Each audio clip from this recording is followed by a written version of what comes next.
Hare Krishna Hare Krishna.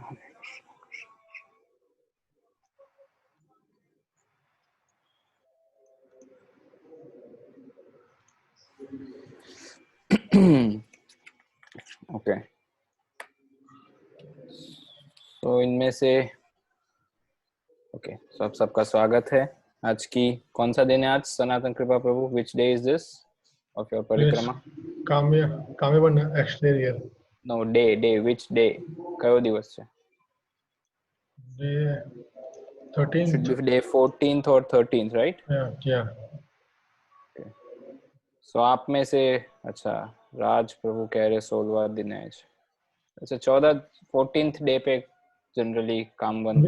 We actually did one day extra for introduction. Okay, so 15।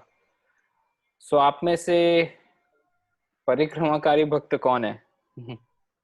काफी, जैसे हमारी ब्रजमंडल में भी होता है, राधा कुंड बहुला अष्टमी के बाद बहुत सारे 1 वीक वाले भक्त आते हैं, 5 दिन वाले आ जाते हैं, गोवर्धन पूजा तक रहने वाले आते हैं। तो ऐसे काफी नए भक्त आए हैं आज हम।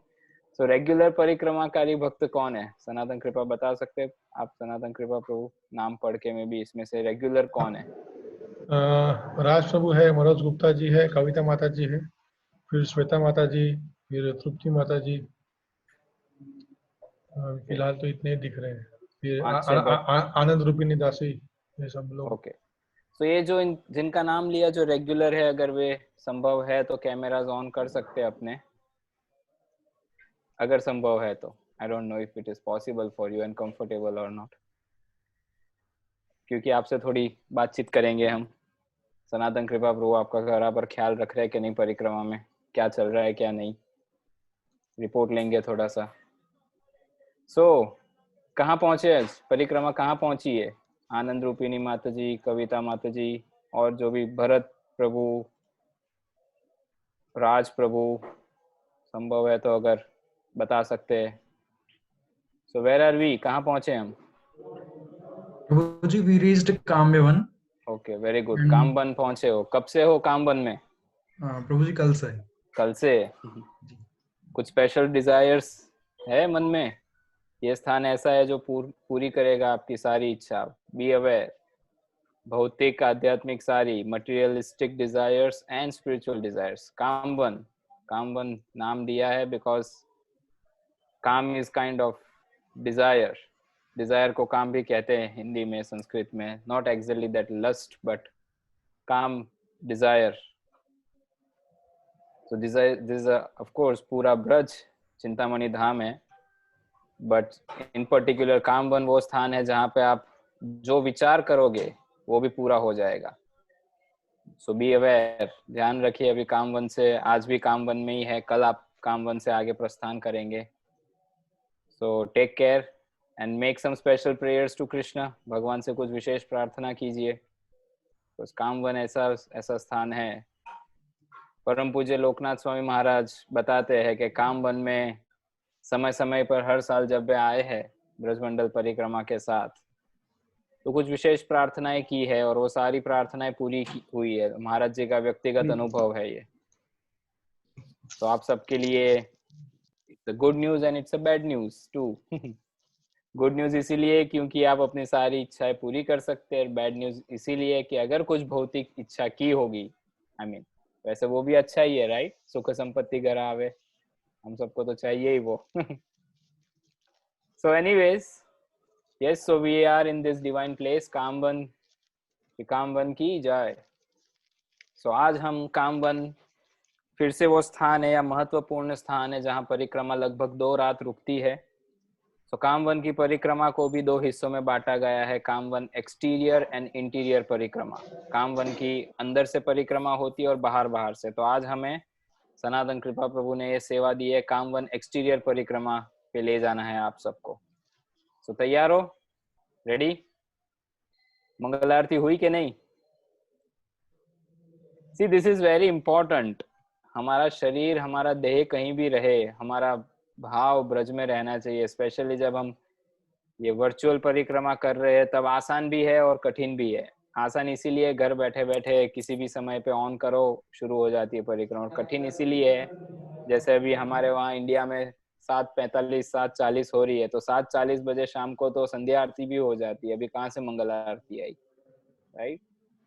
सो this is another way to realize we are not this body, हम ये शरीर नहीं, हम आत्मा है। सो we eternally reside in Braj, we should eternally reside in Braj. So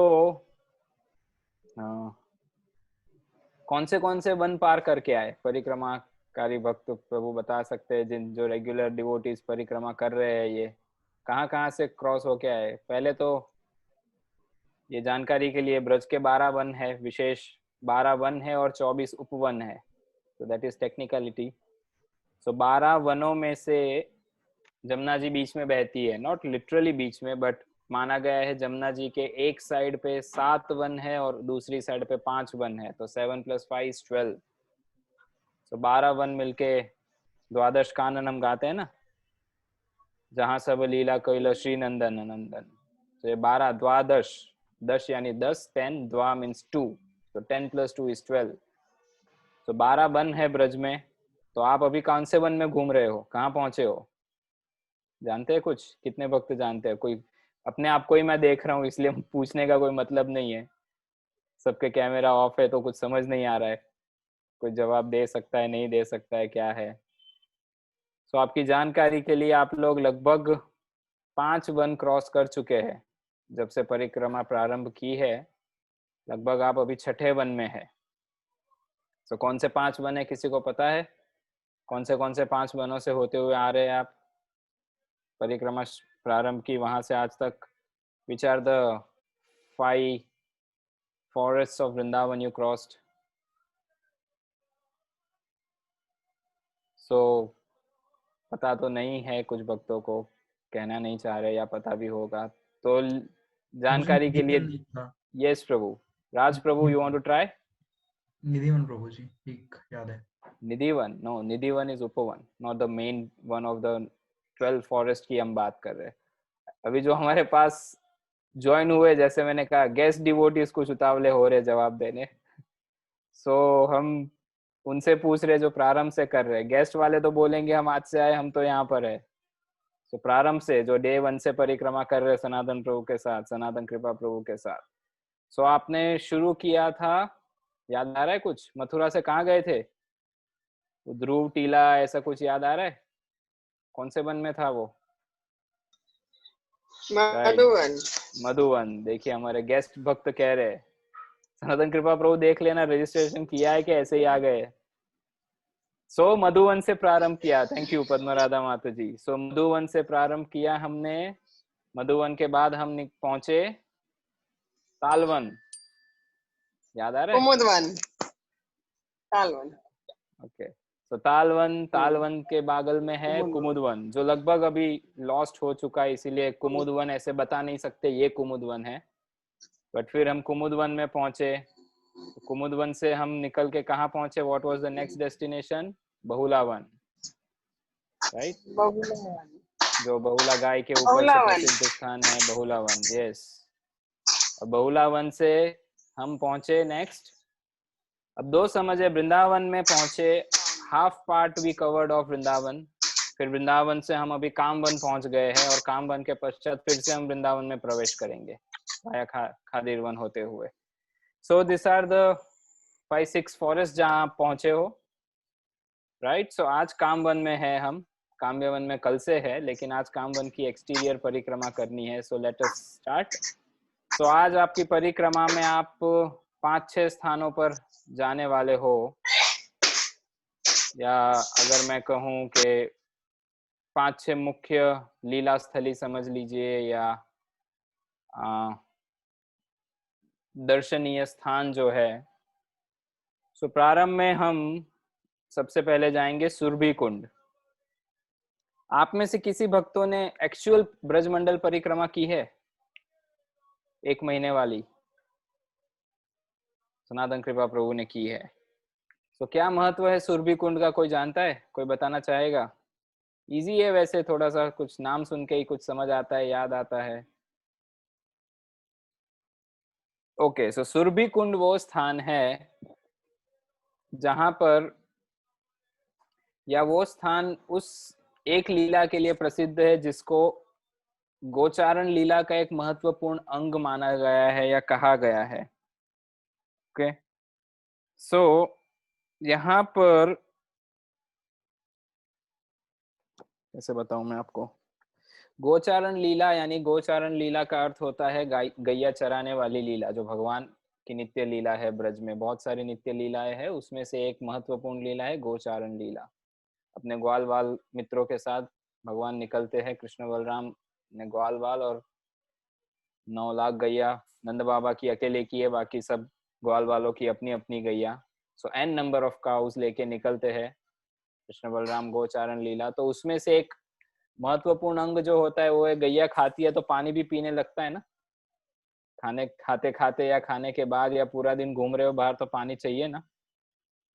सो सुरभि कुंड प्राय वो स्थान है जहां पे गैया पानी पीने आती है। ओके, सो सभी भक्तों से एक अनुरोध है, अपने कैमरास ऑन कर सकते हैं तो कीजिए प्लीज। गैया पानी कैसे पीती है, कोई जानता है? कैसे पीती है गैया, पानी कैसे पीती है? इसीलिए कैमरास ऑन करवा रहा हूं तो आप लोगों की एक्शन देख पाऊं मैं।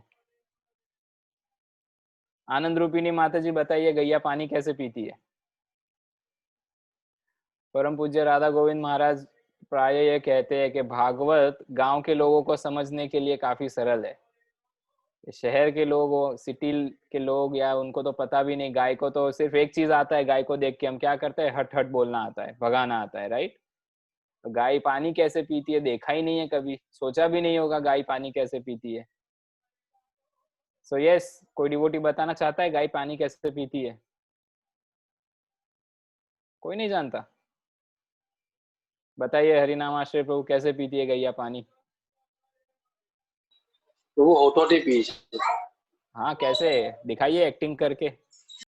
होठों से ही पिएंगे, हाथ पैर से तो पिएंगे नहीं। हम पानी कैसे पीते, चलिए राज प्रभु आप पानी कैसे पीते? हाथ में ग्लास पकड़ के पीते, राइट? या सीधा बॉटल से या लोटे से या जैसे भी। अब गैया को कभी देखा है बॉटल से पानी पीते हुए? गैया कैसे पानी पीती है? अगर जहां पर भी वाटर बॉडी है, जहां भी जलाशय है, जहां भी जल है, तो समझ लीजिए इस पात्र में जल है, तो गैया सीधा जल में मुख डाल के पानी पीती है, ऐसे ऐसे। थोड़ा और डिटेल में देखा है कैसे पीती है? कभी कभी अपनी जीवा बाहर निकाल के पानी को लगाती है और पीती है। ज्यादा निकालेगी तो फिर कुत्ते याद आएंगे, कुत्ते ऐसे पीते हैं, लेकिन गैया धीरे धीरे निकालती है अपनी जबान बाहर और मुंह से पानी पीती है। सो सुरभि कुंड पे ये पास टाइम बहुत फेमस है, ये लीला बहुत ही फेमस है, क्योंकि एक बार जब कृष्ण ने देखा कि गैया पानी पी रही है तो कृष्ण को भी इच्छा हुई गैया की एक्टिंग करने की, to imitate cows. Krishna desire to imitate cows, तो भगवान ने क्या किया, वो भी जल के पास गए और वो भी डायरेक्ट मुंह लगा के पानी पीने लगे, सुरभि कुंड के जल से जल को पीने लगे। भगवान भी दोनों हाथ ऐसे पीछे बांधे और पीने लगे गैया की तरह। सो ये जो विशेष लीला बोलिए या ये पास टाइम है, वो यहाँ पर हुआ था सुरभि कुंड पे, कामवन के सुरभि कुंड पे।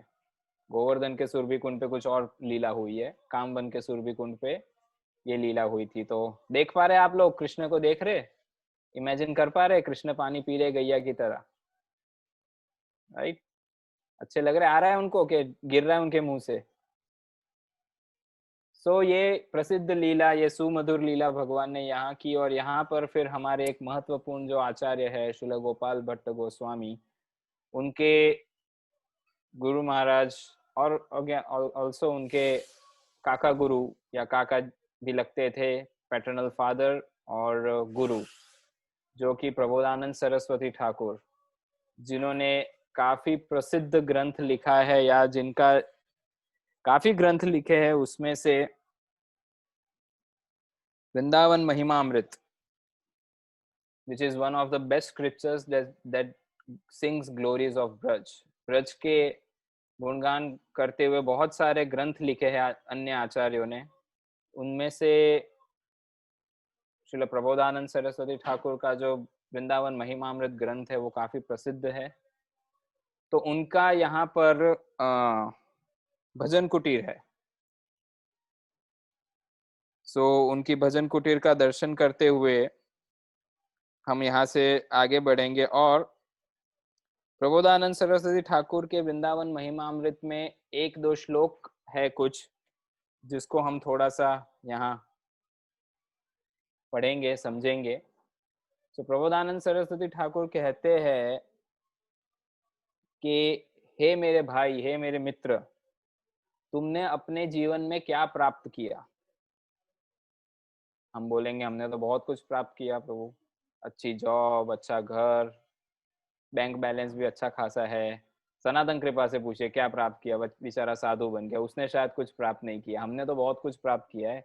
इतना प्राप्त कर लिया कि टाइम भी नहीं मिलता है परिक्रमा करने का, इतना कुछ प्राप्त है. कहते हैं ना, मरने को भी समय नहीं है, वैसी बात हो गई अभी. तो इतना कुछ मिल गया है प्रभु जी के. अभी जब कम होगा, खाली होगा, तब और इस्कॉन आएंगे, तब और सनातन कृपा प्रभु के पास जाएंगे, बोलेंगे प्रभु पैसा खाली थे गया, बिजनेस में लॉस गया, कोई मंत्र बताइए. अभी तो सब अच्छा चल रहा है तो जरूरत नहीं है, वी आर हैप्पी. सो पूछते हैं प्रबोधानंद सरस्वती ठाकुर, पूछ रहे, क्या पूछ रहे, आपने अपने जीवन में क्या प्राप्त किया कि जिससे आप वृंदावन की महिमा नहीं सुनना चाहते हो. फिर वे आगे कहते हैं कि ये मन और जो शरीर है, आपका मन और शरीर, माइंड एंड बॉडी, आपका मन और शरीर एक नंबर का ठगी है. आपको ठगेगा, आपको उल्लू बनाएगा. क्या बोले कि उल्लू बनाएगा? अरे ठीक है, सनातन कृपा तो ब्रह्मचारी है, साधु है, वो तो फ्री रहता है, उसको क्या काम है, वो ऐसा सब प्रोग्राम करते रहता है, परिक्रमा कराओ, जप कराओ, ये कराओ. हमारे पास कहाँ टाइम है, आपने नवरा थोड़ी से, राइट सनातन कृपा प्रभु, हम थोड़ी फ्री है आपकी तरह. प्रभु जी आप समझो हमारी लाइफ क्या है. मनीष प्रभु, बिजी रहते हैं हम लोग, बहुत कुछ है करने. सो प्रबोधानंद सरस्वती ठाकुर कहते हैं अपने मन को और अपने शरीर को मत सुनो. तो क्या करो, ना सुन के क्या करे, किसको सुने? वो कह रहे वृंदावन से जो आवाज आ रही है उसे सुनो और दौड़ो उस आवाज की ओर. फिर और एक श्लोक में वे कहते हैं कि जब आपकी आंखें बंद हो जाएगी, हमारी आंखें प्राय बंद होती रहती है ना, क्लास में हर 10 मिनट पे बंद होती है, जब के समय आंखें बंद होती है, वो वाली नहीं. वे कह रहे हैं जब मृत्यु के समय हमारी अंतिम बार आंख बंद होगी, तो उस आंख बंद होने के बाद आपका धन, आपका वैभव, आपका परिवार, आपके मित्रजन, आपकी पत्नी, आपके पति, बच्चे, वो सब कहाँ जाएंगे? कौन रहेगा आपके साथ? सो वे कह रहे ये सब माया को त्याग के तत्काल अभी कहाँ जाइए? वृंदावन जाके वृंदावन का शरण लीजिए. तो ये कह रहे प्रबोधानंद सरस्वती ठाकुर. तो इससे आप समझ सकते हैं उनका भाव क्या रहा होगा या क्या भाव है उनका ब्रज के लिए. तो ऐसे हम रसिक आचार्य और ऐसे रसिक गुरुगण हमारी इस गौड़ीय संप्रदाय में है, तो उसका लाभ उठाना चाहिए. हमें भी उनसे प्रार्थना करनी चाहिए. सो आज उनकी भजन कुटीर पे अब हम सब पहुंचे हैं, तो उनका दर्शन करने के बाद हम ये लाभ उठाएंगे, हम ये अपॉर्चुनिटी उठाते हैं. हम सब उनसे प्रार्थना करते हैं उनके चरण कमलों में कि हमें भी इस जन्म में ब्रज के प्रति इतना प्रेम, इतनी आसक्ति और भौतिक जगत से वैराग्य प्राप्त हो या उत्पन्न हो हमारे हृदय में. तो ये प्रार्थना करते हुए हम वहां से आगे बढ़ेंगे. और आगे हम जहाँ पहुंचे हैं वहां पे आप सबको खेलना है. कितने लोग खेलना चाहते हैं भगवान के साथ? केवल राज प्रभु. इसीलिए कैमरा ऑन रखना चाहिए. नाम अगर ऑन है ना, हाथ ऊपर उठाओगे तब तो नाम बोलेंगे, और हम नाम बोलेंगे तब तो रजिस्टर होगा कहीं ना कहीं. चित्रगुप्त जी रजिस्टर कर लेंगे राज प्रभु को खेलना है कृष्ण के साथ, तो फिर आपका सेग्रीगेशन हो जाएगा, आप कहीं और जाओगे. राइट। मनोज प्रभु सोच रहे थे, फिर हाथ नीचे कर लिया, अरे यार ये उम्र नहीं है खेलने की, ऐसा कुछ सोच रहे शायद। गुड, कविता माता जी भी चाह रहे, तृप्ति माता जी भी चाह रहे, थैंक यू।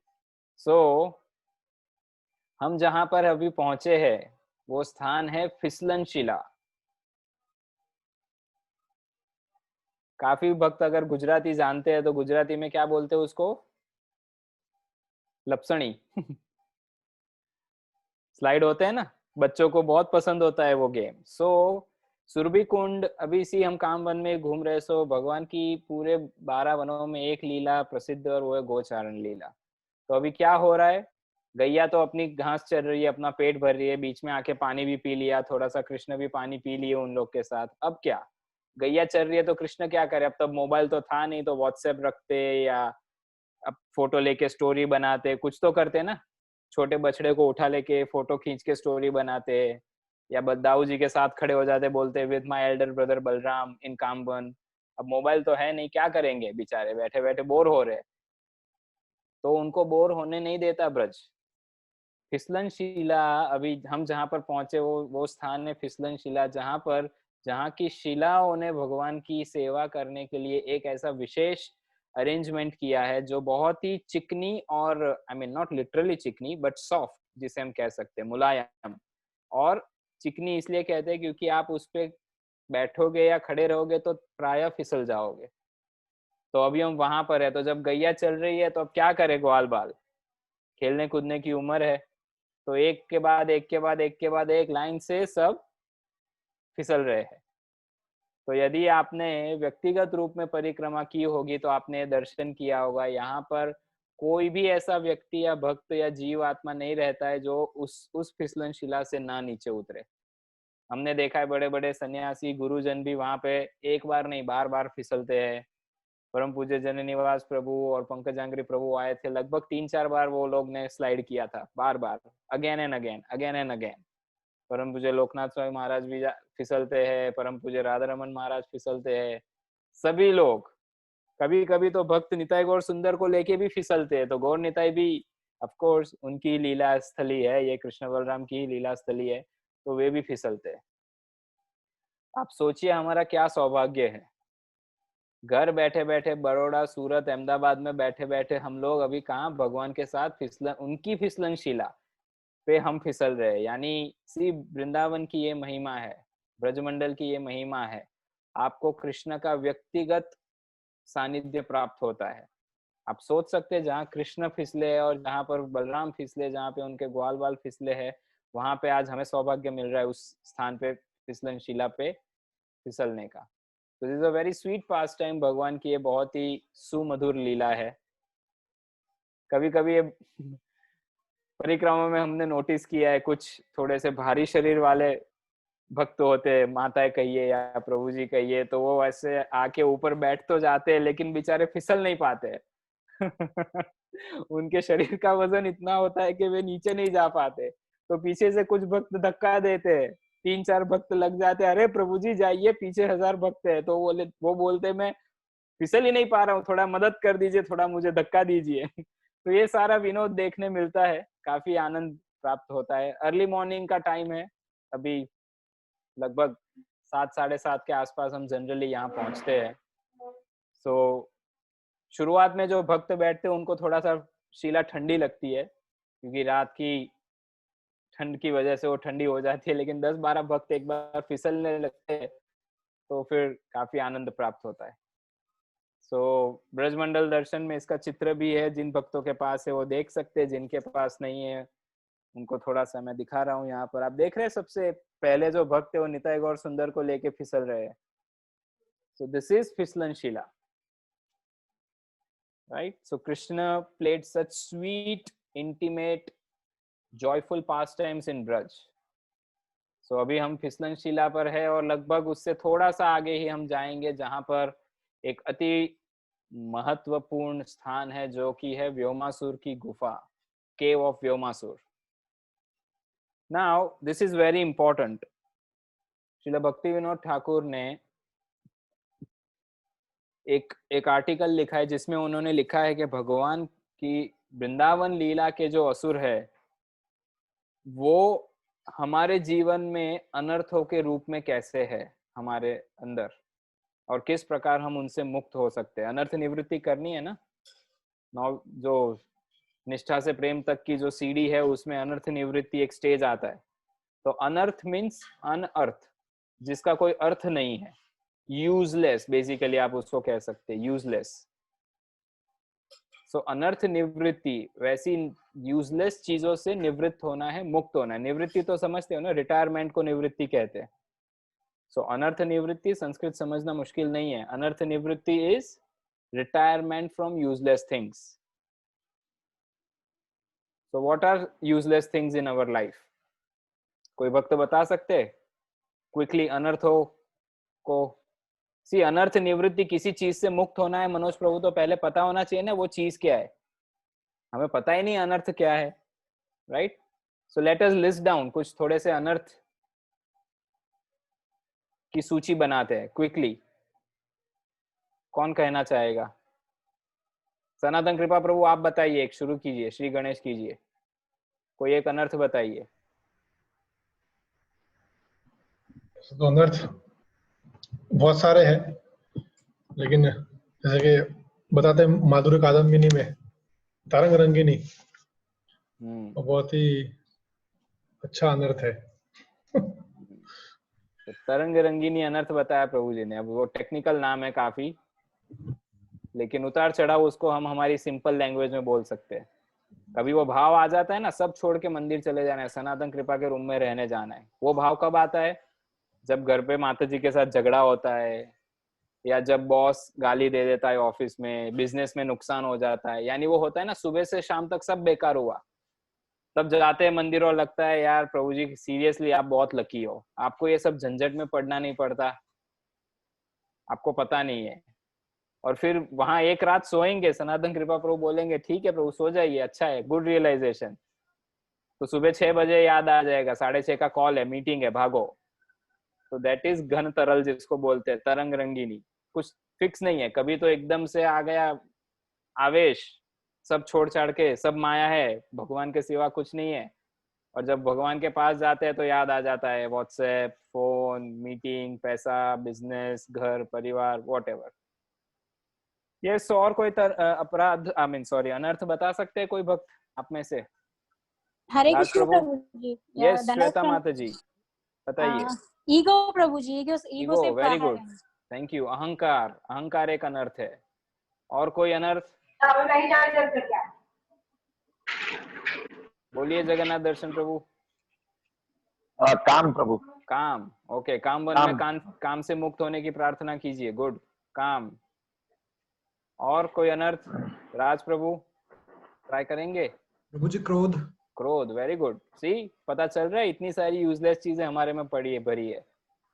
कविता माता जी कोई अनर्थ?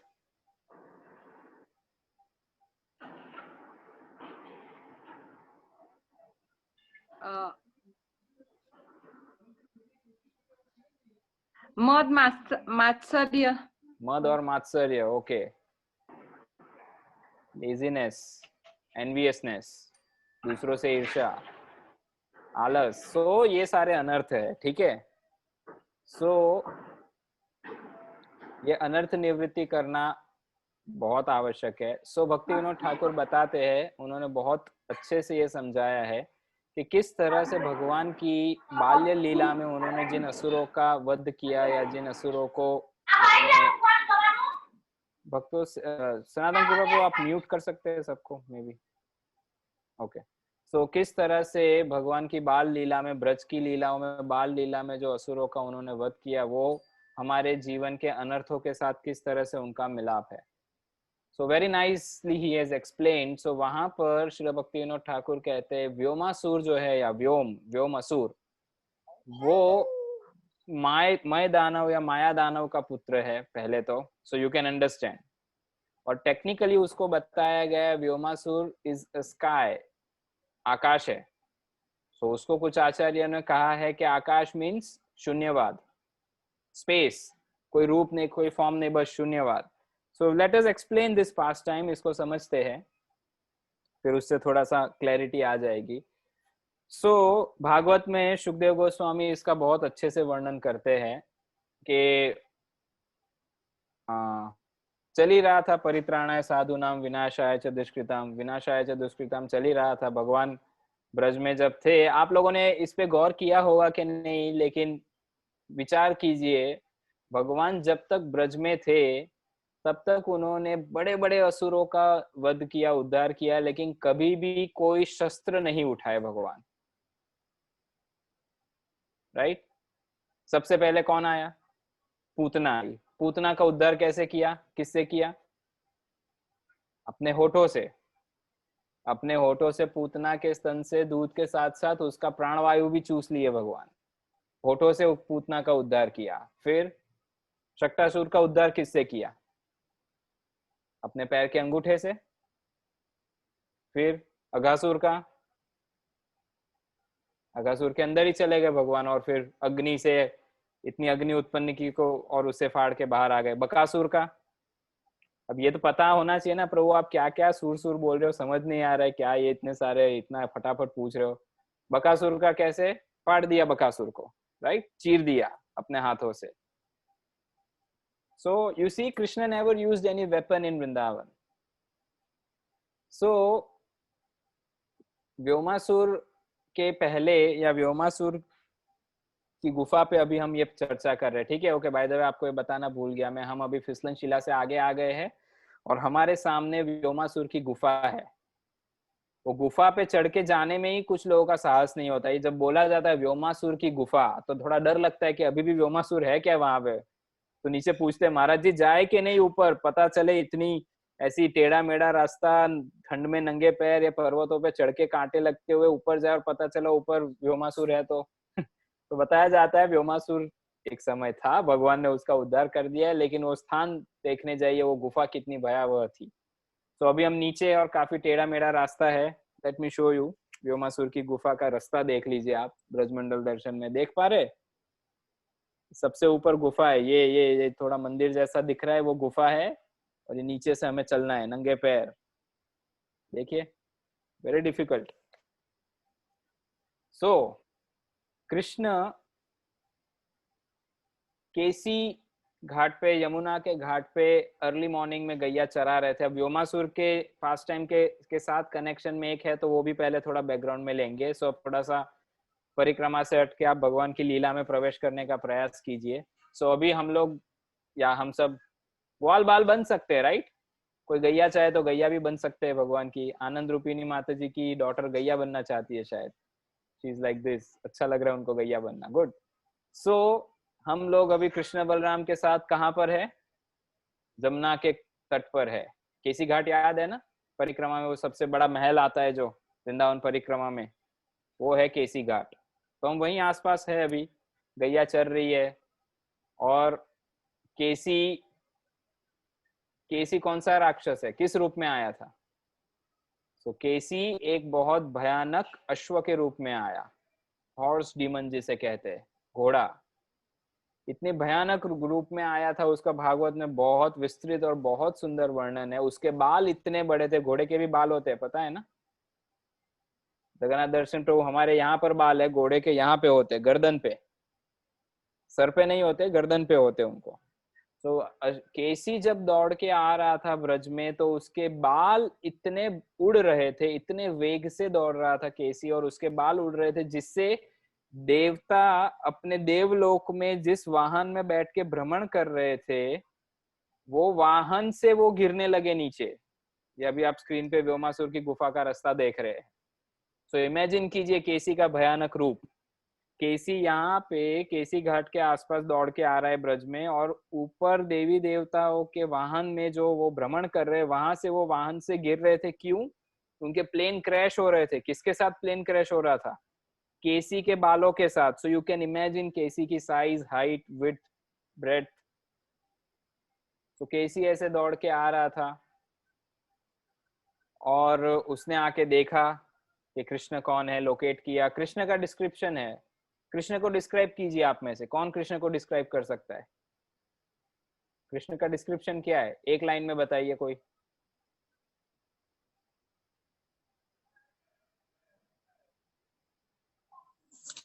सर्व आकर्षक प्रभु जी। ओके, वेरी गुड, सर्व आकर्षक। तो अगर भीड़ है कोई, उसमें कोई सबसे अट्रैक्टिव लग रहा है तो पॉसिबल है कि वो कृष्ण हो। और क्या कृष्ण के गुण है जो एकदम फटाफट भीड़ में भी दिख जाए?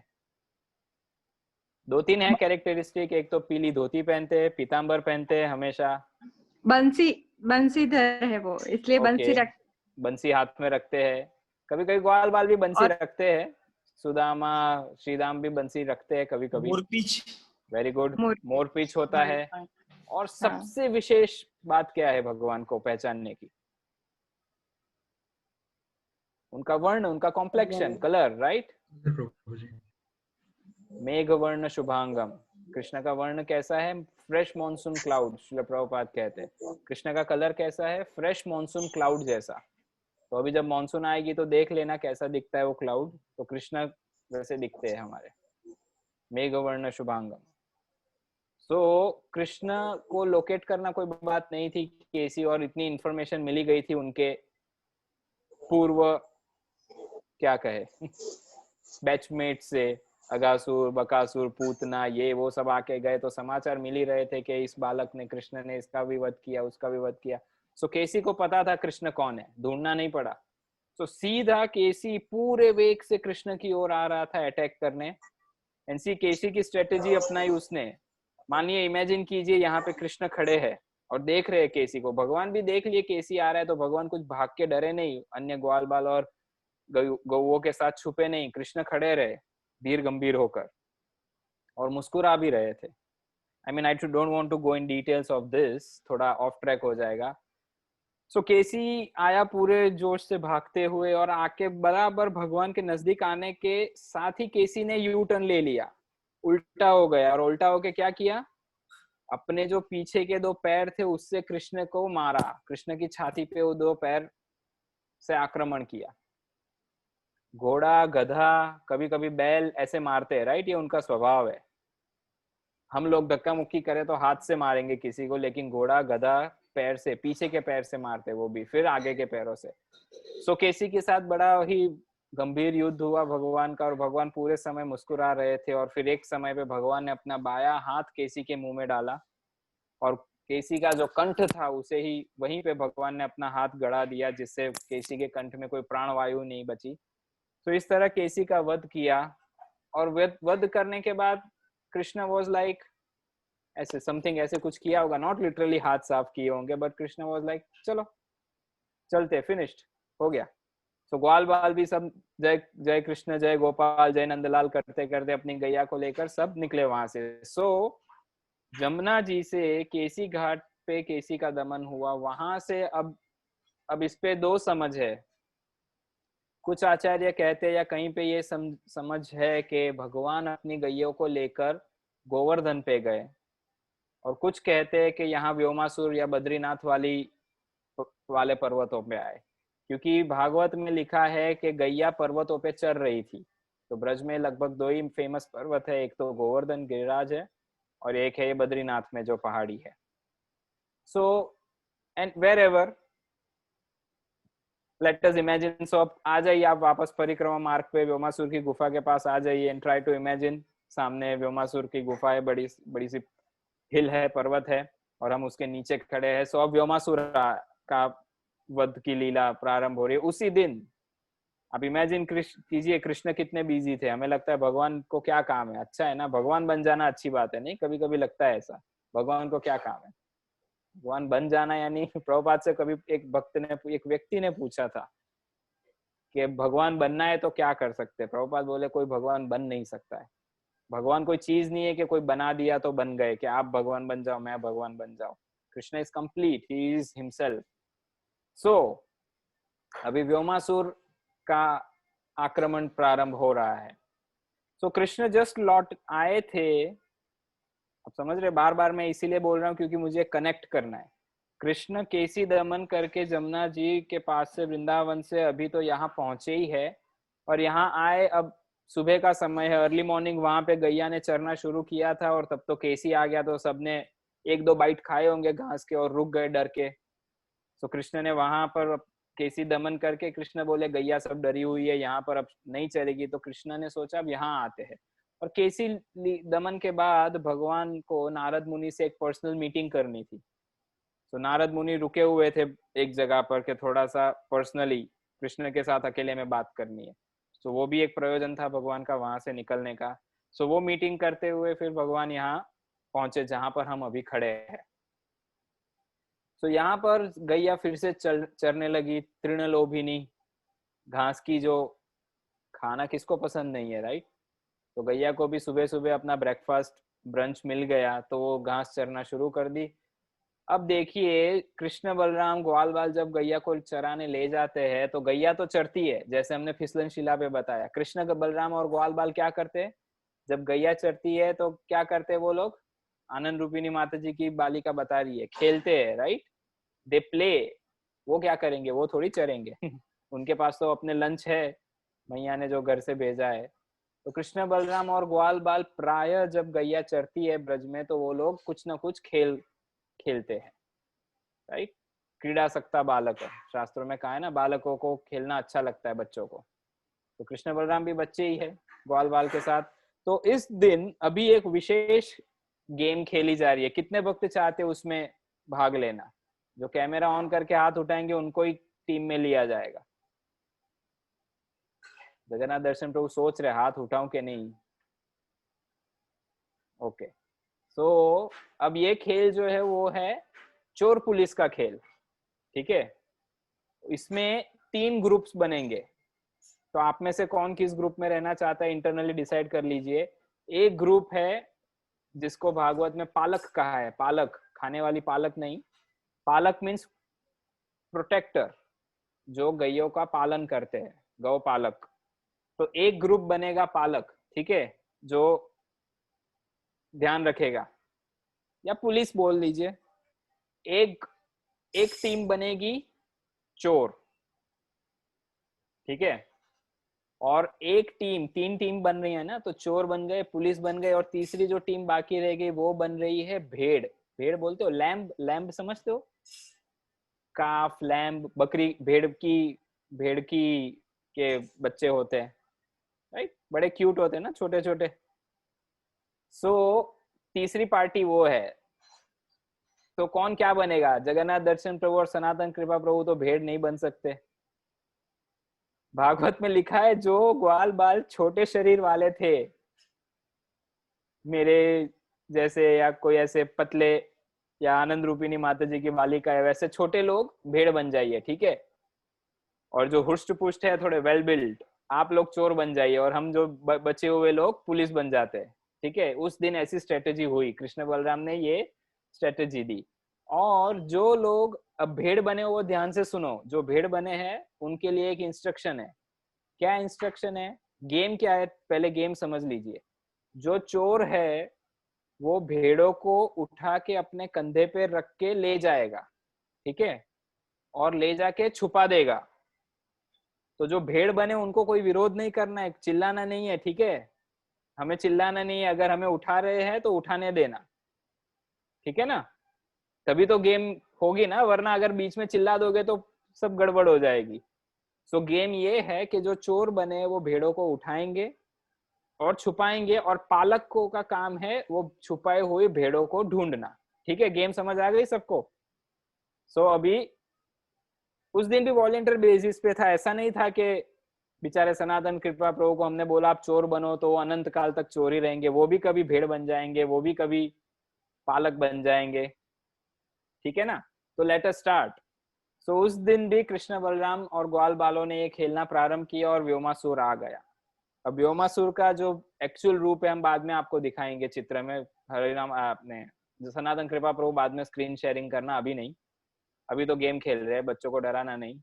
सो अभी गेम प्रारंभ कर रहे हैं। तो व्योमासुर ने दूर से देखा। अब देखो व्योमासुर एंटर हो गया। किसमें एंटर हो गया? भगवान का जो फ्रेंड सर्कल था ना उसमें व्योमासुर ने एंट्री ले ली। अब इस पे कुछ आचार्य, वर्तमान आचार्य बहुत अच्छी टीका की है। वो कहते हैं कि जब जब असुर ब्रज में आए हैं ना, तो आने के पहले उन्होंने ऑब्जर्वेशन किया है, स्ट्रेटेजी बनाई है। आज कौन एब्सेंट है? अच्छा, आज मनीष प्रभु नहीं आए भगवान के साथ खेलने, तो वो मनीष बन गया। व्योमासुर ने मनीष प्रभु का रूप धारण कर लिया, ये सोच के कि कृष्ण बलराम को पता नहीं चलेगा, लेकिन कृष्ण को जैसे ही वो आते थे असुर दिख जाते, लेकिन भगवान उनकी इच्छा पूरी करने उनको अपने साथ थोड़ा सा खेलने देते थे। तो व्योमासुर ने एक ब्राह्मण गोपाल का वेश धारण किया और उस ग्रुप में ज्वाइन हो गया। व्योमासुर क्या बना? व्योमासुर सनातन कृपा प्रभु की पार्टी में ज्वाइन हो गया, चोर वाली। तो इस पे भी आचार्य कहते हैं अब असुर है तो कुछ अच्छा काम तो एक्सपेक्ट नहीं कर सकते ना उससे, वो पालक कैसे बन सकता है, वो तो चोरी ही करेगा। और उसका प्रयोजन भी ये था। तो व्योमासुर की स्ट्रेटेजी थी कृष्ण को मारना है, क्योंकि कृष्ण ने मेरे इतने सगे संबंधियों को, हमारा पूरा खानदान ही नष्ट कर दिया लगभग। Vyomasura was the last demon delivered by Krishna in Vrindavan, ऐसा एक्सप्लेनेशन है। क्योंकि व्योमासुर को मारे और व्योमासुर को मारने के अगले दिन अक्रूर जी लेने आए, अक्रूर जी के साथ कृष्ण बलराम मथुरा के लिए निकल गए। So Vyomasura is the last demon. So Vyomasura की स्ट्रेटेजी ये थी कि कृष्ण को मारना है। तो व्योमासुर ने बोला कृष्ण को मारना है, अब डायरेक्ट सबके सामने, इतनी गैया इतने ग्वाल बाले सबके सामने जाके अटैक करूंगा तो हो सकता है मेरे लिए दिक्कत हो। So see demons are also very intelligent. Materialistic people intelligent होते हैं ना, हमें लगता है कि भक्त चतुर होते हैं, लेकिन वो भी होते हैं। पुलिस जितनी होशियार है, चोर शायद 2 कदम ज्यादा होशियार रहते हैं ना। सो व्योमासुर ने स्ट्रेटेजी ये बनाई कि कृष्ण का कृष्ण का वध करने पहले मैं उसके ग्वाल बालों को थोड़ा सा कम करूंगा। बहुत सारे थे, गैया तो अपना चल रही है दूर खेतों में नीचे। तो व्योमासुर ने उस स्ट्रेटेजी के लिए सोचा मैं चोर बन जाता हूँ। तो गेम शुरू हो गई।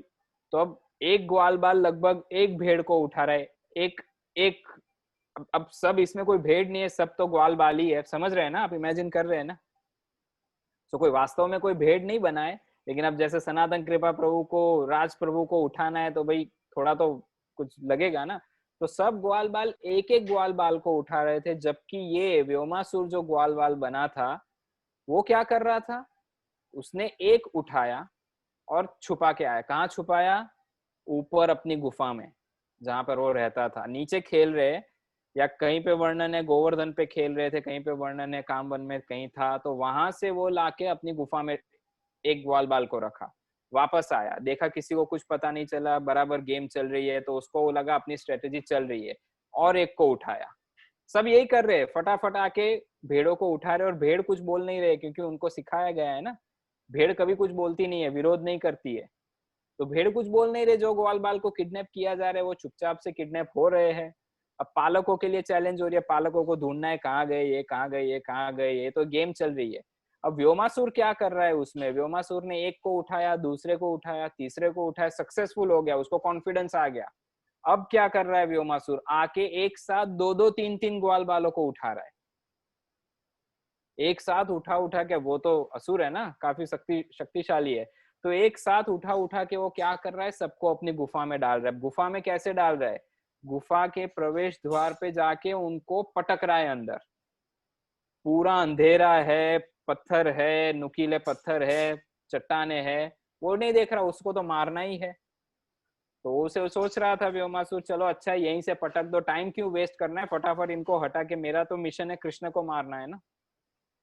तो वहीं गुफा के एंट्रीज पे जाके ग्वाल बालों को फेंक रहा था, वापस आ रहा था, ला रहा था वापस। तो उसने ये करना इतनी तेजी से प्रारंभ कर लिया कि एट सम पॉइंट, एक पॉइंट पे कृष्ण ने ऑब्जर्व किया क्या हो रहा है। इतने सारे ग्वाल बाल थे, इतने सारे पालक थे, इतने सारी भेड़ बनी थी, सब मिला के, कुल मिला के अभी केवल 4 से 5 ग्वाल बाल बचे। सुखदेव गोस्वामी वर्णन करते हैं, श्लोक में कहते हैं कि कृष्ण ने देखा कि असंख्य ग्वाल बालों में से केवल 4-5 ही बचे हैं। एंड देन कृष्ण सेड अब इनफ है, अब बहुत हो चुका। फिर कृष्ण ने क्या किया, देखा व्योमासुर क्या कर रहा है। सो अब क्लाइमैक्स बन रहा है इस लीला का। व्योमासुर आखिरी 2-3 बचे थे उनको उठा रहा है, उठा के जैसे ही जा रहा है तो कृष्ण ने उसकी गर्दन पकड़ ली। भागवतम में वर्णन है, कृष्ण जैसे कि एक व्याघ्र या सिंह, जिस तरह से एक सिंह या एक बाघ हिरन का शिकार करने उस पर झपटता है, देखा है आपने, डिस्कवरी पे देखा है कैसे शेर शिकार करता है, हिरन की सबसे पहले गर्दन पकड़ता है। अब इस पे एक और टीकाकार ने लिखा है कि गर्दन इसीलिए पकड़ता है क्योंकि व्योमासुर भी ग्वाल बालों की गर्दन ही पकड़ रहा था। गर्दन पकड़ने से आसानी है ना, ग्रिप अच्छी बनती है। तो कृष्ण ने इतनी जोर से व्योमासुर की ग्रिप ले ली कि व्योमासुर को भी फील हो गया कि अब मेरा भांडा फूट गया, मैं पकड़ा गया हूँ, कृष्ण ने मुझ पे अटैक किया, अब सब पता चल गया। तो न देखते देखते व्योमासुर ने अपना एक्चुअल फॉर्म धारण कर लिया और उसका अभी दर्शन कर सकते हैं आप। डरावना है राइट व्योमासुर, देख रहे कितना बड़ा है। दिखाइए सनातन कृपा प्रभु, जय हो।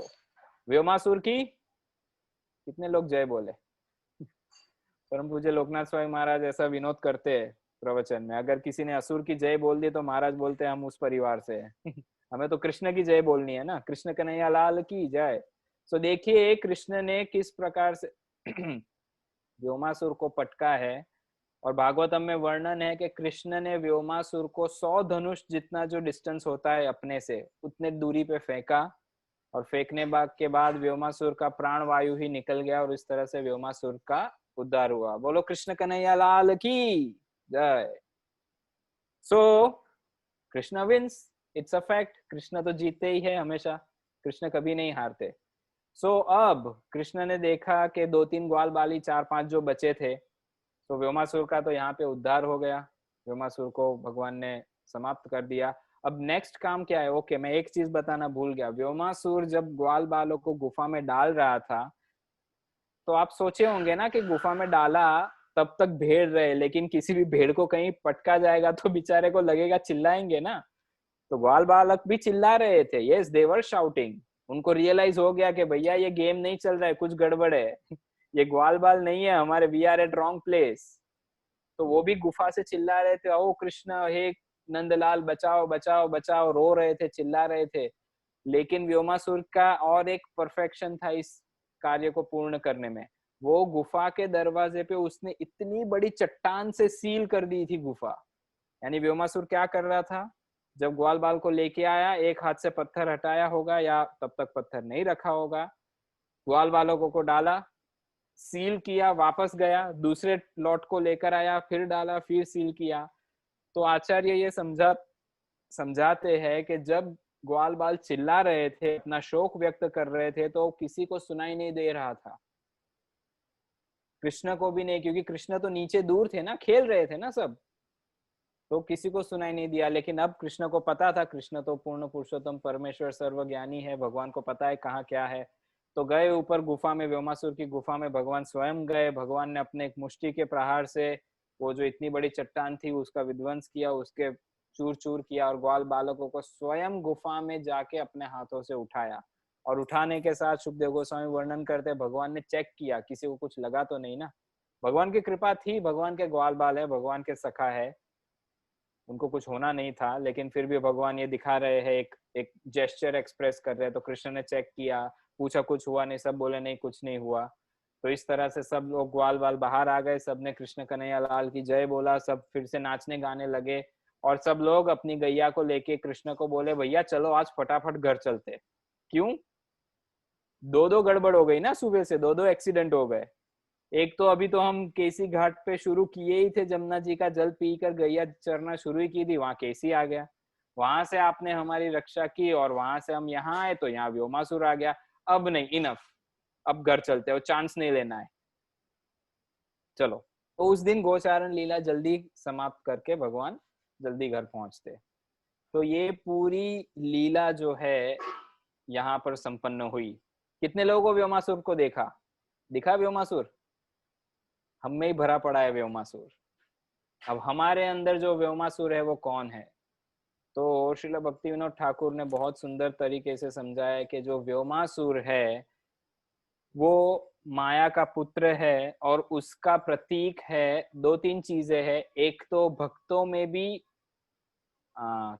स्टीलिंग मेंटालिटी रहती है, जिसको ठग वृत्ति कहते हैं, किसी की चीज ले लेना, कुछ चोरी करना। हमने देखा था एक मंदिर में एक भक्त, क्या बोलते हैं वो, झाड़ू होता है ना, स्टिक वाला झाड़ू, एक होता है पतला पतला झाड़ू, दूसरा होता है स्टिक वाला झाड़ू।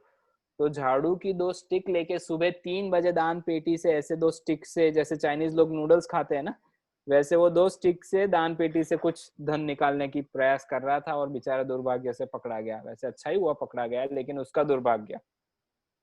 सो व्योमासुर बैड एसोसिएशन भी बोला है, कुसंग। सो कुसंग का प्रतीक है व्योमासुर हमारे जीवन में।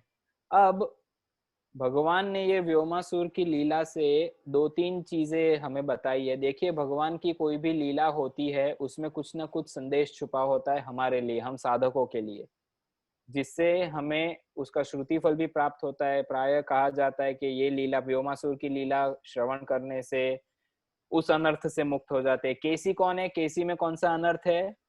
केसी में फॉल्स प्राइड है, जो एक माता जी ने अभी बताया था ना, ईगो। तो केसी में फॉल्स प्राइड है। फॉल्स प्राइड क्या है? भक्तों में फॉल्स प्राइड क्या आती है? मैं सनातन कृपा से अच्छा भक्त हूं, वो ब्रह्मचारी है फिर भी बेकार है, सोयाबीन खाता है। मैं सिर्फ पालक का सूप पीता हूं पूरे कार्तिक महीने में, आई एम बेटर देन सनातन कृपा। ये हो गई फॉल्स प्राइड। या मेरे से अच्छा कोई है ही नहीं। भक्तों के बीच भी आ जाता है, भक्तों में, वैष्णव में भी ये होता, आई एम द बेस्ट। मैंने 40 भक्तों को दीक्षा कराई। प्रभुपाद कहते हैं अगर कोई व्यक्ति एक भक्त बनाता है जीवन में, वो भगवत धाम जाएगा। मैं 40 बार भगवत धाम जाऊंगा। वो बोलने में भूल जाते हैं, भगवत धाम जाके वापस नहीं आता, बोलते 40 बार भगवत धाम जाऊंगा। सो ये है false pride. I made 500 devotees in my life. मैंने इतना फंड रेजिंग किया, मैंने इतने मंदिर बनाए, मैं इतना कीर्तन गाता हूँ, मैं इतनी भक्ति करता हूँ। क्या प्रभु जी आप लोग ब्रह्मचारी बने हो, 20 साल से हो, मैं अच्छा नहीं? नया नया हो भी 4 माला जप करता हूँ, फिर भी एकादशी तो निर्जली करता हूँ। आप लोग तो एकादशी के दिन भी पिज्जा खाते हो। ये है फॉल्स प्राइड। जिस समय हमारे मन में ये आता है कि I am better than someone, समझ लो केसी है हमारे अंदर। सो व्योमासुर क्या है? Vyomasur is bad association. ठीक है। सो इससे भगवान ने इस लीला से हमें क्या सिखाया है, क्या सीखने मिलता है? Try to understand. पहली बात तो है, पहला स्टेज है जहां पर ग्वाल बाल आंख बंद करके भेड़ी बन गए। ठीक है, उनका किडनैप हो रहा था तो उन्होंने अपनी आंखें बंद रखी और मुंह भी बंद रखा। तो परिणाम क्या निकला? व्योमासुर जैसे कुसंग में पड़ गए। सो हम साधक है तो हमारे लिए क्या लेसन है इस व्योमासुर के लीला से, पास टाइम से, कि अगर हमारे आध्यात्मिक जीवन में हमें दिखे, हमें लगे, पहले तो हमें अलर्ट रहना चाहिए। सोचिए अगर ग्वाल बाल आंखें खुली रखते, या अगर व्योमासुर वहां तक गुफा तक ले गया तो चिल्ला देते ना बीच में, कृष्ण हेल्प, बलराम हेल्प, किसी का नाम ले लेते। उन्होंने क्या किया? एक तो आंख भी बंद रखी और मुंह भी बंद रखा। They were so careless, right? We should not be so careless. ठीक है, बताया गया था। कुछ आचार्य बताते हैं कि हमारा जो परिवार जन है, जो हमारे भागवत में उनको असत सैन्य कहा है, तो हमें भी बचपन से सिखाया गया है ना। क्या सिखाया गया है? अच्छी पढ़ाई करो, क्यों अच्छी जॉब करनी है, क्यों अच्छा पैसा कमाना है, क्यों अच्छी लड़की से शादी करनी है, क्यों ये वो, राइट? जब हम आध्यात्मिक जीवन में आते हैं तो हमें अलर्ट हो जाना चाहिए। फिर we should keep our eyes and ears open. हमें इन्फ्लुएंस नहीं होना चाहिए नॉन डिवोटीज के एसोसिएशन से। नॉन डिवोटीज जनरली कहते हैं ना, अभक्त कहते हैं, क्या पूरा दिन हरे कृष्ण करता है? चल एक ट्रेनिंग प्रोग्राम है, चाइना जाना है, 1 हफ्ता कंपनी भेज रही है, खाना क्या? अरे चल यार, दारू वारू पियेंगे, चाइना में तो सब खाते, खाकर आएंगे। क्या रखा है घास फूस? क्या दिन भर तुम लोग ये इस्कॉन वाले तुलसी डाल डाल के सब खाते हो? चलो थोड़ा कैरियर के लिए अच्छा है, ये प्रोग्राम कर लेगा, प्रमोशन हो जाएगा। ये अभक्त ये कहते हैं। तो तब अगर हम ये भेड़िए, ग्वाल बाल भेड़ियों की तरह हम उनके साथ चले गए तो हमारा भक्ति में क्या होगा? हम वो ग्वाल बालों की तरह। अब ये जो गुफा है, व्योमासुर की गुफा, उसको भौतिक जगत कहा है आचार्यों ने। प्रपंच स्थान, या जहाँ प्रपंच होता है। प्रपंच यानी ऑल टाइप्स ऑफ डिस्ट्रेसेस, जहाँ पे सारे प्रकार के दुख प्रचुर मात्रा में मिलते हैं, तो वो है भौतिक जगत। तो हम अभी तो भगवान के चरणों में थे, ग्वाल बाल भगवान के साथ थे, राइट? वहां से अगर अभक्त के संग में लग गए, या कुसंग में पड़ गए हम लोग, या माया के संग में पड़ गए, तो क्या होगा? इस भौतिक जगत में पटका जाएगा हमें। ठीक है, चलो अब ये हो गया, समहाउ हम कुसंग में पड़ गए। चाइना जाके हमें बहुत दिक्कत हुई, हमें 5 दिन खाने नहीं मिला, कुछ नहीं। वहां समझ किस, एक तो लिखते वो चाइनीज लैंग्वेज में, कुछ समझ नहीं आता। इंडिया में तो चलो वो ग्रीन कलर का एक मार्क लगाते जिससे बोल सकते हैं कि भाई वेजिटेरियन है, चलो खाओ, कुछ नहीं होता है। श्री विष्णु श्री विष्णु श्री विष्णु बोल के स्वाहा। या वहां तो वो मार्क भी नहीं लगा है, क्या करे। बहुत परेशान हुआ प्रभु, 7 दिन की ट्रिप थी, 5 दिन तो कुछ नहीं किया, लेकिन फिर मेरी हालत खराब हो गई और मुझे खा लेना पड़ा प्रभु जी, जो था मैंने खा लिया, सॉरी। ठीक है, फिर भक्त बताते चलो ठीक है, अब आगे से ध्यान रखना, ऐसे नहीं करना, एक बार मिस्टेक हुई। फिर 15 दिन बाद ऑफर आई, कंपनी में ईमेल आया सीईओ का कि तुमने बहुत अच्छा किया था, अभी मैं तुम्हें ताइवान की ट्रिप पे भेजना चाहता हूँ, और ताइवान की ट्रिप पे जाओगे तो 2 लाख रुपए मैं तुम्हें एडवांस दूंगा। तो फिर से वो सारी चीजें हमें खींचती है। वो व्योमासुर की सेकंड ट्रिप के साथ कंपेयर किया कर सकते हो। सो देखिए, Sanatan Kripa Prabhu, please make sure everyone is muted, it's disturbing me, sorry, थोड़ा मैं डिस्टर्ब हो जाता हूँ। सो देखिए, एक स्टेज पे हमको भौतिक जगत में फेंका गया, ठीक है, एक गलती हमसे हो गई, ग्वाल वालों को डाला। अब ग्वाल वालों ने तब क्या किया, उन्होंने चीखना चिल्लाना शुरू कर दिया, राइट। इमीडिएटली पहले उन्होंने कृष्ण का संग किया है, भक्ति की है, सेवा की है, इसीलिए उनको तुरंत पता चल गया संकट में है तो किसको याद करना है, कृष्ण को याद करना है।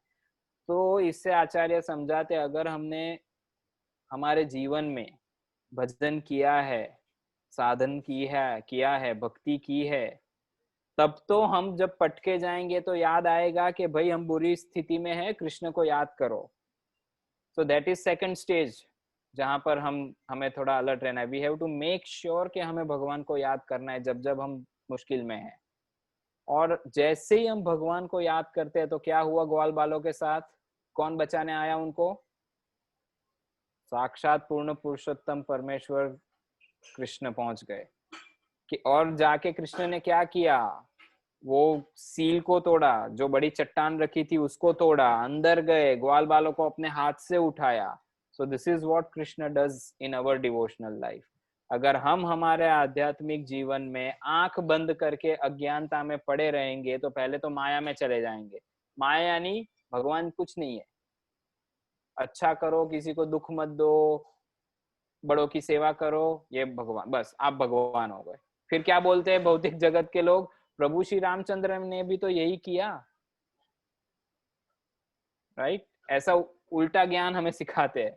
सो that is a difficult situation for us. So अगर वो तो साधक के लिए, आप समझ पा रहे मैं क्या बता रहा हूँ। सो अगर हम सतर्क रहे, ग्वाल बाल सतर्क रहते, चलो ठीक है, उनको बताया गया था खेलना है, तो अगर कोई आपका हरण करता है तो ज्यादा नहीं चिल्लना है, लेकिन इतना भी हमें सबमिसिव नहीं होना है कि हम पूरे अंधकार में चले जाए तब तक हम कुछ बुक करें नहीं, राइट। सो इससे व्योमासुर की लीला से ये बहुत महत्वपूर्ण एक इंस्ट्रक्शन मिलता है कि we have to be very alert in our devotional life. साधु सावधान कहा गया है।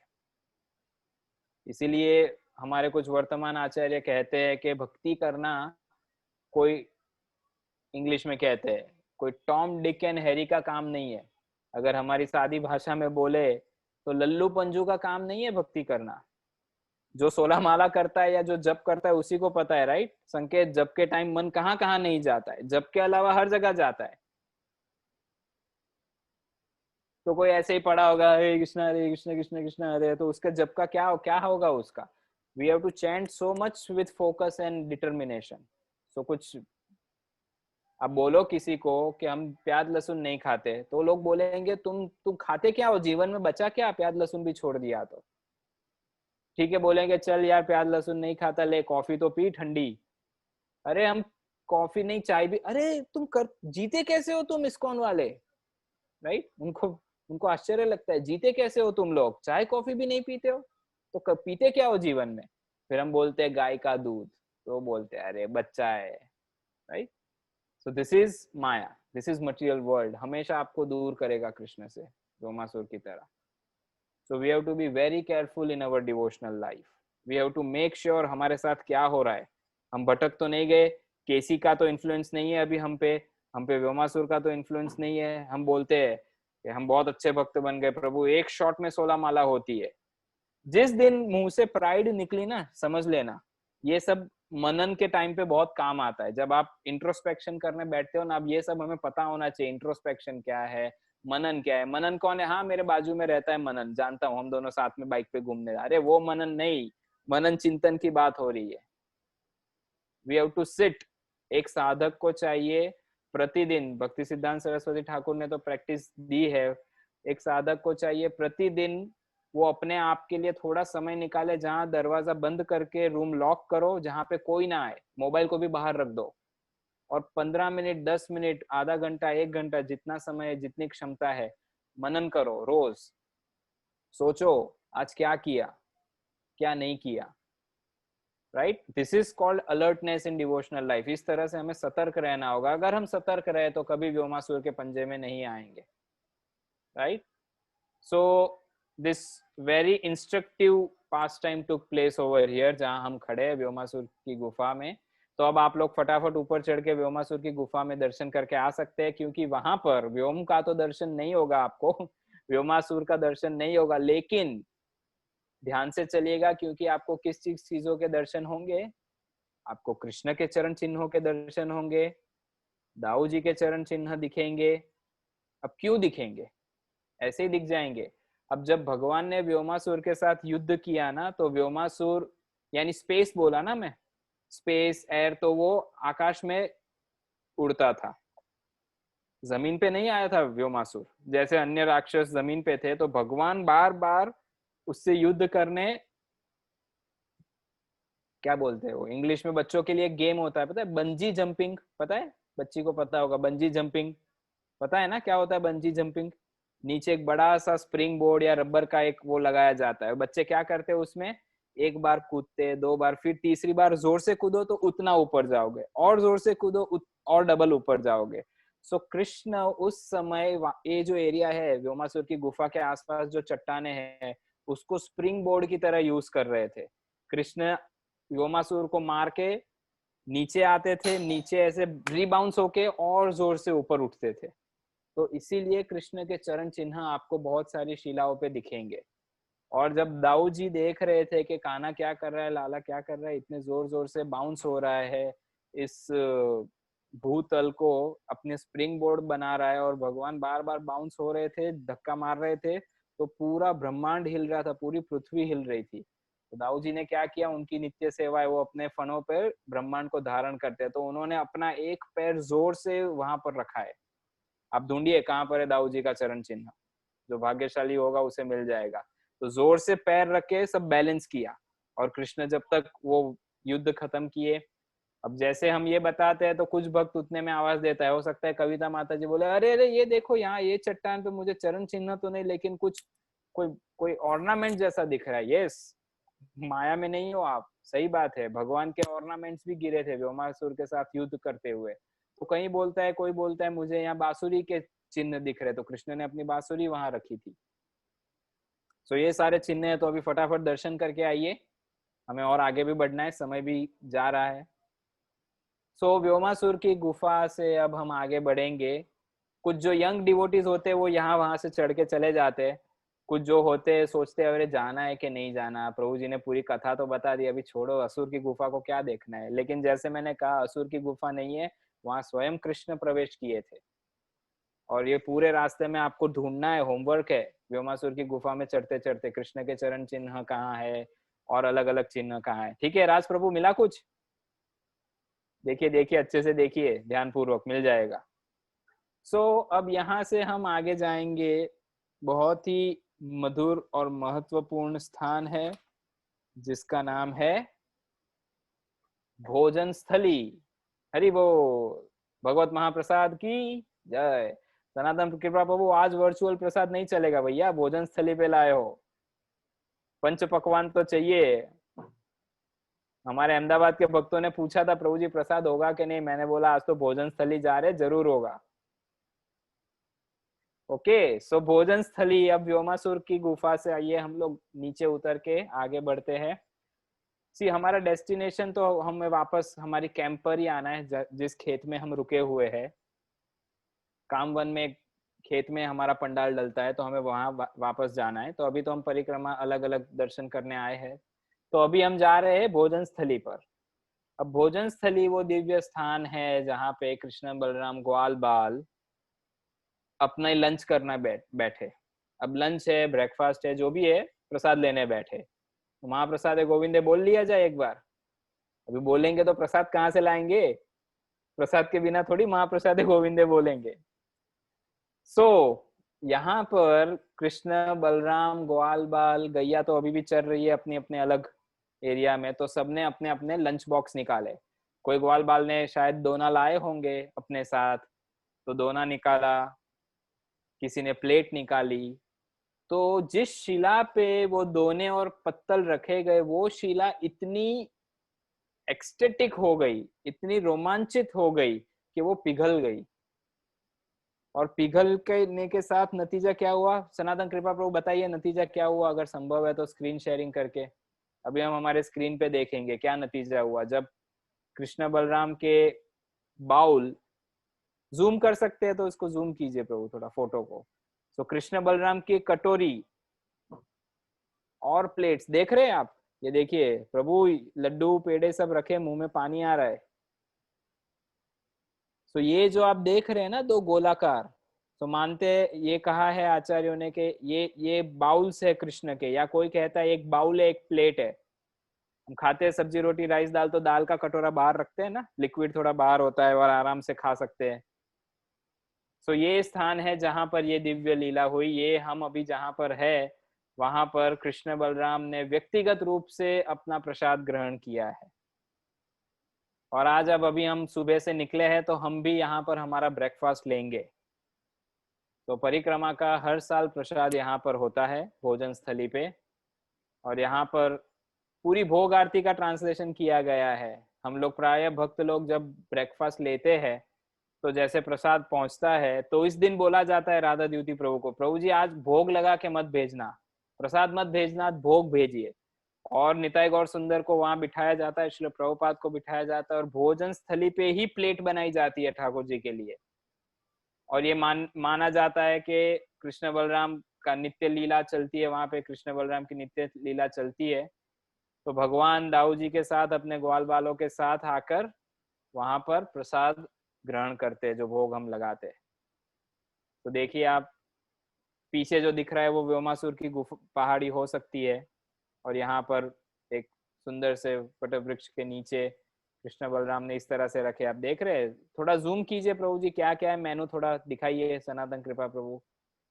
हाँ देखो क्या भोग आरती में क्या गाए है, पूरी होती है, लूची होती है, मिठाई देखो, गुलाब जामुन दिख रहा है मुझे, रसगुल्ला दिख रहा है, राइस दिख रहा है, रबड़ी दिख रही है, दिख रहा है। संकेत को पूछो, हमारा संकेत रसिक भक्त है, प्रसाद रसिक भक्त है, प्रसाद प्रेमी है वो, दिख रहा है संकेत सब।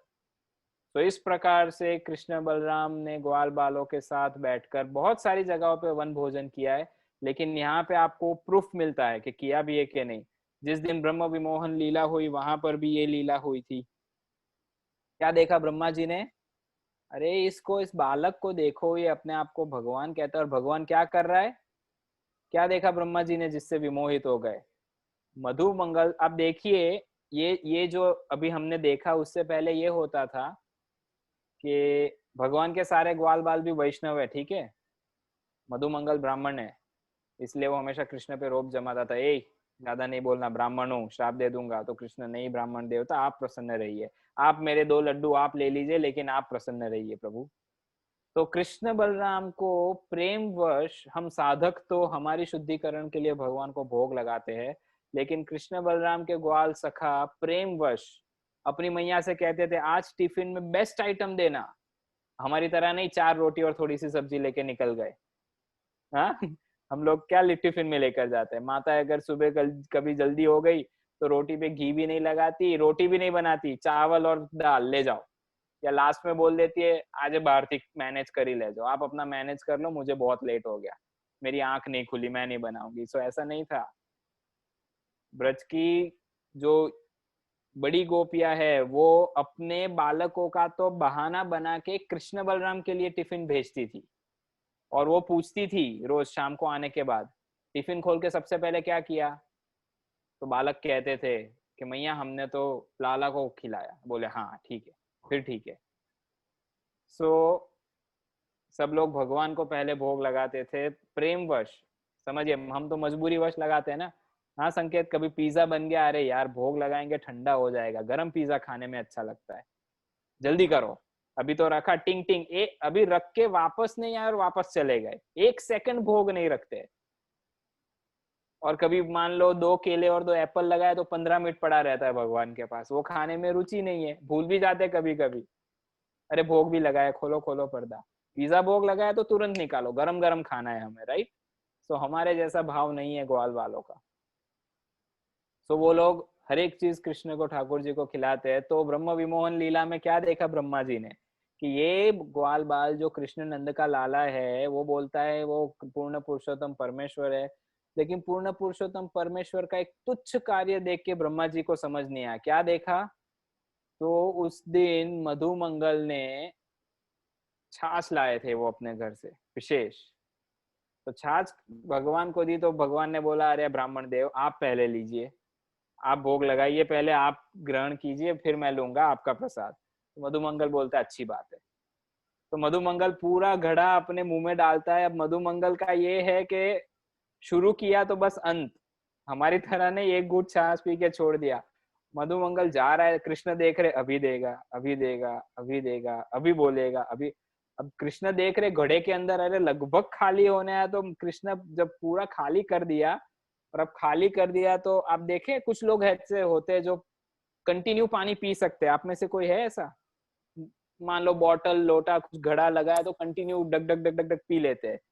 लेकिन कुछ लोग होते हैं, मेरा ऐसा है, मैं कंटिन्यू नहीं पी सकता, एक घुट मुंह में भरूंगा ऐसे, फिर वो उतरेगा, फिर दूसरा भरेंगे। तो मधुमंगल का ऐसा होगा नहीं होगा पता नहीं, लेकिन अब वो अवस्था है जहाँ पे मधुमंगल का लास्ट जो घूट है वो उनके मुंह में भरा है, और पूरा मुंह भरा है। यहाँ पे मूंछ भी बन गई है छाछ की वजह से। माखन की छाछ पियोगे तो ऐसा होगा, वो अमूल की पियोगे तो नहीं होगा। तो माखन की छाछ पीनी पड़ेगी। ब्रज का जीवन बड़ा सुंदर है, बहुत उसमें आनंद है। तो मधुमंगल को यहाँ पूरी मटका लगा था, बड़ी सी मूंछ हो गई, और अभी मुंह भरा है, और कृष्ण बोले मेरा तो क्या हुआ? तो कृष्ण ने क्या किया? ब्राह्मण देवता के मुख पे प्रहार किया। तो मधुमंगल का जो पूरा मुंह फूला हुआ था छाछ से, ऐसे था, तो ऐसे करके कृष्ण ने लिटरली, कृष्ण ने सामने बैठे थे कृष्ण मधुमंगल के, तो ऐसे करके मारा, तो मधुमंगल के मुंह से वो पिचकारी निकली छाछ की। स्वाभाविक है ना। आप भी देखना ये क्लास के बाद, अभी मत करना, फोन बिगड़ जाएगा आप लोगों का। इन क्लास के बाद ट्राई करना, बाथरूम में जाके एटलीस्ट मुंह में पानी भरना और अपने आप को मारना ऐसे मिरर के सामने, बाद में सफाई कर लेना। क्या होता है? पिचकारी छूटती है ना। तो मधुमंगल के मुंह से भी पिचकारी छूट गई, ओवरफ्लो हो गया मुंह, और कृष्ण ने डायरेक्ट उसे आ करके पी लिया। जब ये चीज ब्रह्मा ने देखा, ब्रह्मा बोले impossible, he can not be supreme personality of God है। बोले भगवान का झूठा झूठन सबको खाना चाहिए, यहाँ अगर वो भगवान बोल रहा है वो एक तुच्छ ग्वाल बाल का झूठा खा रहा है, इम्पॉसिबल। ये देख के ब्रह्मा चकित हो गए। इसीलिए भगवान भगवत गीता में कहते हैं जन्म कर्म च मे दिव्यम। जो व्यक्ति, जो जीव, जो साधक भगवान के जन्म कर्म को समझ लेगा, जो दिव्य है, वो इस भौतिक जगत में फिर से कभी नहीं आएगा। और ब्रज की लीलाएं भगवान की, ये सारी दिव्य लीला, अद्भुत रसमय मधुर लीलाएं समझने ही भगवान अपने वास्तविक रूप में ब्रज में आए हैं। परित्राणाय साधुनाम विनाशाय च दुष्कृताम, तो it's a external reason. Real reason है भगवान ऐसी रसमय लीला अगर नहीं करेंगे, कविता माता जी, तो हमें अट्रैक्शन होगा कृष्ण से। अब जैसे हम ये लीलाएं सुन रहे हैं, मैं देख रहा हूँ ये बालिका भी इतनी हंस रही है, उसको अच्छा लग रहा है। वो अभी खत्म होने के बाद अपनी मम्मी, अगर घर पे ऑल्टर होगा, वो ऑल्टर में जाके देखेंगे ठाकुर जी को कि ये कृष्ण ऐसी लीलाएं करते हैं जो हम करते हैं, हम खेलते हैं, राइट।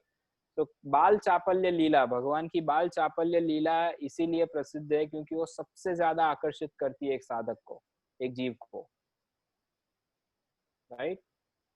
सो अब यहाँ से हम वापस अपने कैंप पे लगभग आ ही गए। रास्ते में हम चलते हुए ये सारी बात कर रहे थे, तो अब वापस कैंप आ गए, अभी आप फ्री हो।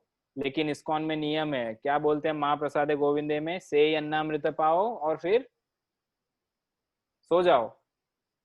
अभी थक गए होंगे ना, परिक्रमा सुबह से करके आए हो, गरम गरम भोजन स्थली पे ब्रेकफास्ट किया है पेट भर के, और अभी कैंप आ गए, अभी पूरा दिन कुछ नहीं है, फ्री है, तो क्या दो चार घंटे थोड़ा, हमारे आचार्य कहते हैं से अन्नामृत पाओ राधा कृष्ण गुण गाओ। तो अभी आराम नहीं करना है, हमारी परिक्रमा तो समाप्त हो ही चुकी है, तो अपने अपने मोबाइल कैमरा मोबाइल लैपटॉप बंद करके, आप लोगों का प्राय सबके प्रसाद का समय होगा, तो प्रसाद खा के भर पेट, वैसे शाम को संध्या में कम खाना चाहिए जिससे सुबह की साधना में उठने में सहायता होती है, लेकिन अब भोजन स्थली पे तो हमें कुछ मिला नहीं, तो समझ लीजिए थोड़ा अभी आप कुछ प्रसाद ले सकते हैं, और फिर सोने से पहले कुछ गुणगान कीजिए भगवान के, ठीक है, जो सुना हो सकता है आप अपने परिवार वालों को बताइए कि पता है आज हम भोजन स्थली गए थे, वहाँ इतनी अच्छी लीला हुई थी, या कोई भी लीला बताए, कुछ राधा कृष्ण का गुणगान गाइए, ठीक है। बालिका भी गाएगी, अपने पापा को, भैया को, जो भी है, बहन है, दादा दादी जो भी है घर में, बताओ उनको, उसके बाद सोने की अनुमति है, वरना इंडाइजेशन हो जाएगा, ध्यान रखना। क्षमा कीजिए, सब भक्तों के समूह में हूँ, ऐसा मुझे नहीं बोलना चाहिए, थोड़ा विनोद में कह रहा हूँ। श्री वृंदावन धाम की जय, काम्यवन परिक्रमा की जय, श्री कृष्ण बलराम की जय, फिसलन शीला की जय, व्योमासुर उद्धार लीला की जय, दो भोजन स्थली अनाउंसमेंट की जय। यस वो प्रभु, दो अनाउंसमेंट है। प्लीज। पहले मैं शेयर कर रहा हूँ महाराज का फोटो जो जय हो, देखिए फिसल शिला में होते हैं। फिसलन शिला पर महाराज जी स्वयं फिसल रहे हैं। हर अब साल बताना चाहूंगा मैं, जब महाराज जी ऐसा करते हैं तो कुछ होशियार भक्त, चतुर भक्त क्या करते हैं, महाराज के चरणों के दोनों साइड खड़े हो जाते अपना सर रख के, तो जैसे महाराज जी फिसल रहे, महाराज के चरण कमल उनके सर से टकराते हुए आगे जाते हैं, तो ये बहुत आनंद आता है परिक्रमा में। अभी इस बार वर्चुअल किया, सनातन कृपा अगले साल इन सबको लेकर चलो ब्रजमंडल में, व्यक्तिगत रूप से परिक्रमा करवाओ, ठीक है, आपकी जिम्मेदारी है वो। Yes definitely. जय फिसलन शिला की जय। थैंक यू फॉर दिस दर्शन प्रभु। और एक अनाउंसमेंट था कि कल हम पहुंचेंगे बरसाना। जय हो, तो कल जय तो कल जय श्री राधे श्याम। कल दिवाली होगी, वर्चुअल दिवाली, और परसों वर्चुअल गोवर्धन पूजा। तो उसके बाद से हम ये जो परिक्रमा है वो यहाँ सही समाप्त करने का सोच रहे हैं। तो आप लोग अपना कमेंट दे सकते हैं, क्या इसे कंटिन्यू करना चाहिए कि या फिर इसे वहीं पे हम विराम ले सकते हैं। कुछ कारण होगा, कारण बताइए क्यों विराम देना चाहते हैं आप। कारण है 30 कि दिन की होती है। कारण एक है कि हम लोगों ने बहुत बड़े बड़े इस्कॉन के वरिष्ठ सन्यासी वरिष्ठ भक्तों को इनवाइट किया है, और व्यूअर्स में बहुत ही कमियां दिख रही है। आज एक्चुअली सूरत से आप है, सूरत से भक्त जुड़े हैं लेकिन ऑन एवरेज 12-15 लोग ही होते हैं।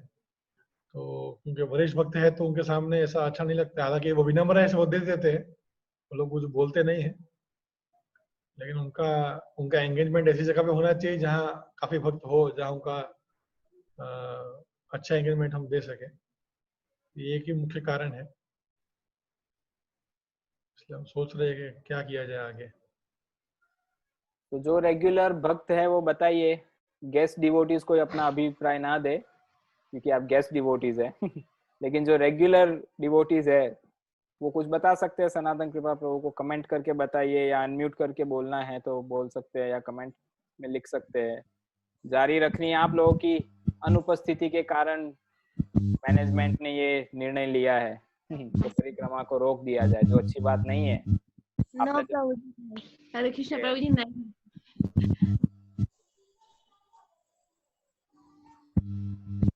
मनोज प्रभु भी कुछ कहना चाह रहे हैं।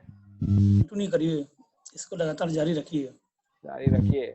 Yes, Prabhuji, continue. We need your association and we need, और very interesting लग रही है ये परिक्रमा हमको। हम तो चाह रहे हैं आगे कंटिन्यू रखिए, हमको भी महाराज की कृपा मिले।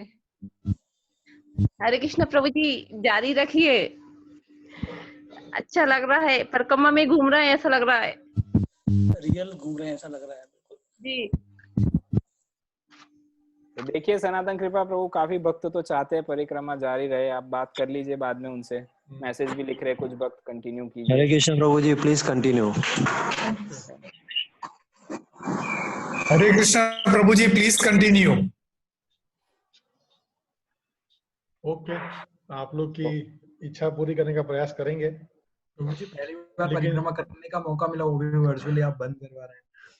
मेरा आप सभी से एक रिक्वेस्ट है कि क्योंकि अभी जो आने वाले भक्त हैं सब सन्यासी है, जैसे कल परम पूज्य वृंदावन चंद्र गोस्वामी महाराज है, उनके बाद में भक्ति वैष्णवाश्रय महाराज है, और बासुगोस प्रभु भी क्लास देंगे इसमें, और उनके बाद में फिर से प्रभु जी भी क्लास देने वाले हैं और 2 दिन, और अन्य बहुत सारे इस्कॉन के जो सीनियर लीडर्स हैं जिन्होंने ब्रज को चखा है अपने आंखों से, कानों से, जीवा से, वो लोग सब क्लास देने वाले हैं। तो मैं चाहता हूं कि आप सबसे रिक्वेस्ट करूं कि आप सभी लोग इसमें जुड़े और अन्य भक्तों को भी जोड़ते जाए, और जो लोग भक्त नहीं सुन पाए हैं उन लोग के लिए तो यूट्यूब में वीडियोस अवेलेबल है, हम लोग हर रोज वहां पर अपलोड कर रहे हैं।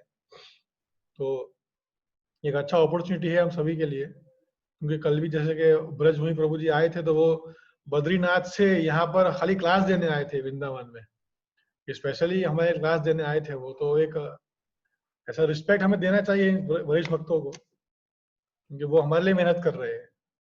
हालांकि हम तो उनको भूल जाने वाले हैं 1-2 महीने बाद, लेकिन ये सभी लोग हमारे लिए यहाँ अपना टाइम स्पेंड कर रहे हैं, तो हम प्रयास करें कि ज़्यादा भक्तों को जोड़े इसमें, तो वो काफ़ी अच्छा रहेगा। ये एक रिक्वेस्ट है आप सभी से, तो ये हो पाए तो अच्छी बात है। ठीक है, हम प्रयास करेंगे कंटिन्यू करने का। अभी तो हम 2 दिन और करेंगे, 11 और 12, बाद में दिवाली की छुट्टी कर रहे हैं 5 दिन की, बाद में फिर से हम कंटिन्यू करेंगे गोवर्धन पूजा के बाद, प्रभुपाद के अपीयरेंस डे से। तो थैंक यू वेरी मच। श्रीमान पद्मवाली प्रभु की जय, हरे जगतगुरु कृष्ण श्रील प्रभुपाद की कल्पतरुभ्यश्च कृपा सिन्धुभ्येव च समावेद पतितानां भक्तवृंद की पावनेभ्यो जय। वैष्णवेभ्यो नमो नमः। श्री वृंदावन धाम की जय।